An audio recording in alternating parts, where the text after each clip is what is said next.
今天是我最后一次跟你们主持会议，明天我就回你们外婆家了。为什么呀？你爸又喝酒了。那我爸出去应酬喝点酒不很正常吗？你爸昨天中午喝点酒回来打我了，你知道吗？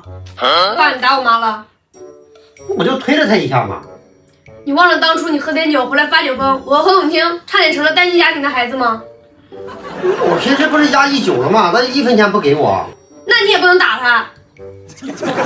爸，你忘了吗？当初就是因为你赌钱欠了一屁股账，你忘了我妈是怎么陪你走过来的吗？爸，你这辈子最大的财富不是你有多少钱，不是你有多少名利，而是所有人都骂你的时候，都不相信你的时候，千夫所指的时候，是我妈一直陪你走了过来。